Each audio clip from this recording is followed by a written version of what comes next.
In today's video, guys, we're going to talk about the Army Assessment Centre. I'm going to tell you what you're going to be doing step by step and how you can prepare for each individual event so that you can go there with a little bit of peace of mind and get the best possible grade that you can.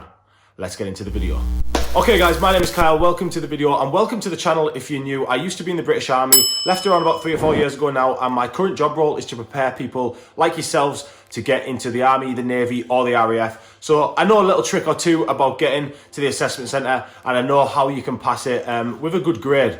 So there's going to be a few things you're going to have to take part in when you go to the assessment centre. It doesn't matter which one you go to. There is 3 in the country, I believe: Glencorse, Lichfield and Pirbright. Doesn't matter which one you go to, you're going to do the exact same events and it's going to be ran the exact same way. So at the moment, with COVID going on, the assessment centre is normally ran over 1 day, but I'm going to speak about the 3-day period. We're going to go back to what it's normally supposed to be like since we are going back to normality now, and I'm going to speak about the 3-day period you would normally spend at the assessment centre. So if you do like this video, guys, please give it a like and possibly subscribe if you do like the information that I'm giving. And if you've got any more comments or questions, then please drop them down below and I'll get to them as quick as I possibly can.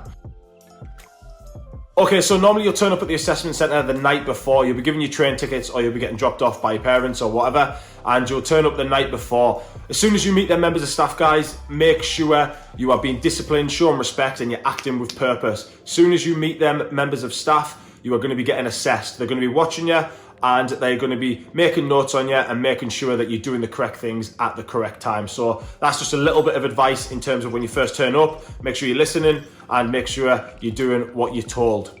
After that, you'll get given a bed space for the night and you'll be getting told what time you need to be up in the morning for SCOF. Once you get up in the morning, you'll have to make your bed and make sure you're ready to go for the day, and then you will go down to SCOF. Make sure you have a good bit of SCOF, guys, and make sure you hydrate for the day because you're going to be sat around for quite a while you're doing the medical, waiting to go through, because it is not a quick process. As soon as you go to the medical, guys, the medical is probably the thing that people fear the most because you have no control over it. Make sure you don't tell any lies, guys, but at the same time, you don't need to tell them stupid little things like bruising your toe playing football last week. You've just got to be very, very careful what you say. Don't start singing like a canary and just give yes or no answers. If you are someone that struggles with your weight, i.e. you're underweight or you're overweight, then make sure you're not drinking loads and loads of water and you haven't ate loads and loads of food before going to that medical if you're someone that's overweight.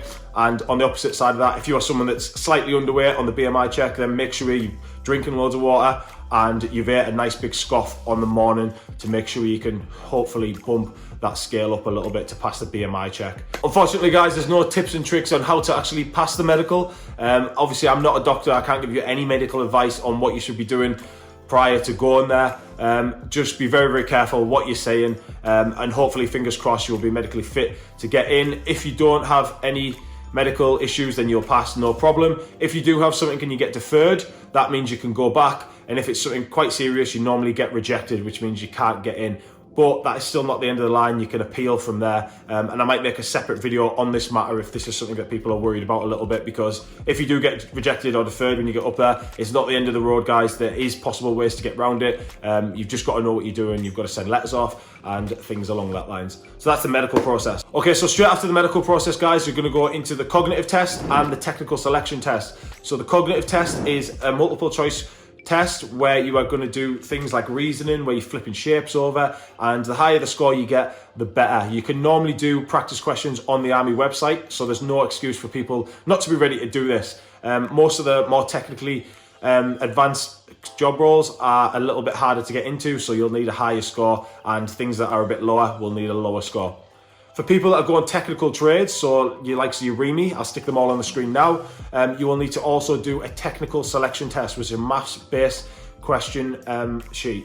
This one is based around GCSE level, around about grade 4 or grade C, whichever one you follow. I would advise doing a little bit of revision before you get up there. If you're a bit of a wizard, I'd still recommend just having a little look at it and making sure you're fully prepared, because if you're not prepared and you get caught out on this, it could be the difference between you going in the job choice you want and the job choice you don't want. Okay, so we've passed all the boring tests now, guys. We're going to go into the physical test. At the end of this video, I'm going to put a list of all the physical requirements for every single job role on the screen so you can screenshot it.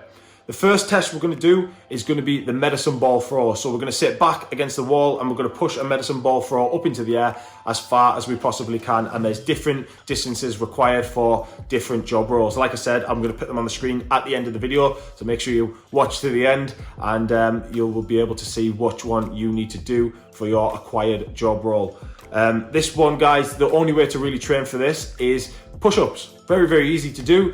You're going to be working the chest, shoulders and the triceps, which is predominantly what this exercise is based around. So all I would say, guys, is just do loads and loads of push-ups in preparation for this. If you can't do a full push-up, go onto your knees, start with your knees and do kneeling supported and then build up as you go. Okay, so the next physical assessment is going to be the mid-thigh pull, guys. Now, this one is pretty much similar to a deadlift and it simulates picking up heavy equipment. The best way to train for this, guys, is obviously going to be doing deadlifts, but I appreciate not everybody in this video is going to be able to do deadlifts and doesn't have a gym membership, etc, etc. So what I would advise is going to the park, doing some inverted rows and doing some pull-ups if you can. That's going to be the best way to prepare for this. But the scores that I'm going to show you at the end of this video, they're not that hard to get by just not doing too much training at all. Some of them are quite heavy for your job roles like Remy, but if you're going in things like the AGC and things like that, it's very, very light and most people should be able to do it without much training at all.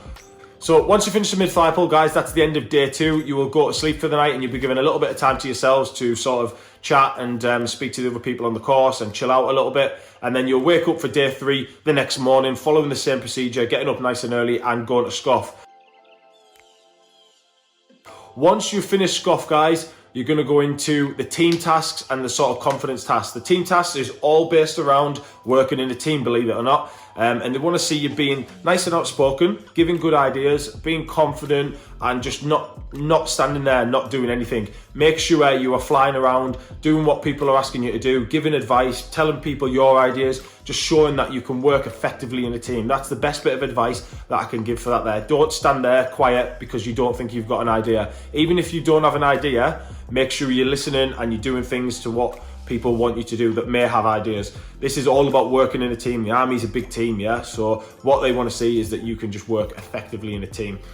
After that, guys, you normally do the grenade throw. Sometimes you may not do this, but the grenade throw is basically like a confidence event. You'll stand there, you'll leopard crawl under this little, not barbed wire, but under like a little bench thing, and then you'll throw a grenade and shout grenade, and that's it. They just want to hear you shout it nice and loud and clear and have a little bit of confidence. Nothing to worry about at all with the team tasks and the grenade throw. Very hard to fail the assessment centre on these 2 tasks, guys. Just shout nice and loud and be confident, and then it's done. Attack it with a little bit of aggression and you're good to go.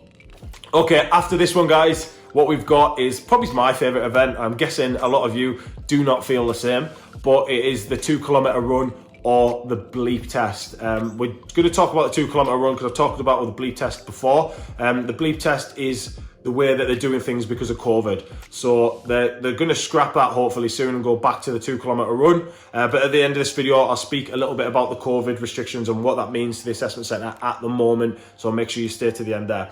So if everything's running as normal, we're going to do the 2 kilometer run. You'll get ran down to where you're going to go. You'll normally do an 800 metre sort of warm up where you'll jog with the members of staff in a squad like you would normally do in the military. You go down there, so that's pretty much your warm up. You get told to put your bottles down at the side and they will set you off. Boom, off you go, quick as you possibly can. Best effort, guys. This does not mean if you can easy run under 11:15 or 11:30, whatever the past time is, that you just cruise. They want to see you put in maximum effort in. You should be coming across that line in absolute shit state, guys. You should be being sick.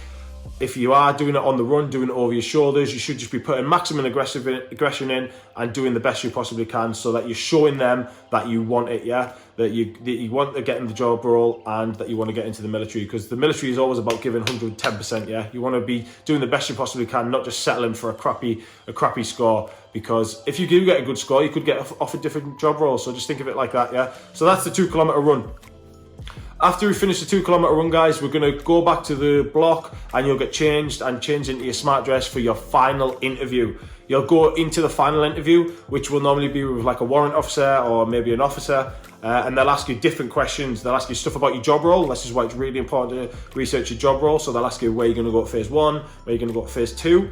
They'll also ask you where you want to go after phase 2 when you're a fully trained soldier. They might ask you the core values, the values and standards. They're going to ask you a lot of different questions about the military, which your recruiter will tell you to revise on before you get there. They'll also ask you why you want to join the army, so make sure you know why you want to go in the army and stuff like that. So it's nothing too difficult, guys. Like I said before, it's just show a little bit of confidence, do a little bit of revision on your job choice, which I mentioned in a previous video. It's really important. Do a little bit of revision on the core values and you're good to go. You'll pass that interview, no problem. Once you've done that, you'll get told what grade you've got from your overall assessment performance. So it's normally A to C, I believe, or maybe A to D. Obviously A being the best and C being the worst. Once you get given that grade, that normally affects how quick you normally get into the military. So people who are an A grade, if there's 3 jobs that have came available in the medics, people that have got an A grade that are on the system will go into the army first. So they'll get them slots initially in basic training first. People that have got a lower grade will have to wait a little bit longer. This is why it's very, very important that you absolutely smash every single event and you get the best possible grade you can, because it can affect how long you're waiting. Let's be real about it. Like if you get a C, you could be waiting up to 2 years, whereas if you get an A, you could be waiting 6 months. So just put 100% effort in. That's all they ask of you, and that's going to be the best way to get the best possible grade, guys. Show a bit of confidence and be disciplined and conduct yourself correctly when walking around. So that's the end of the 3-day period now. You'll be sent home and you'll normally speak to your recruiter from the careers office when you get back, and he will give you a start date and all that sort of thing. So that's pretty much you in the army. So let's talk about the COVID restriction assessment centre. So this is normally ran over 1 day. You'll turn up first thing in the morning.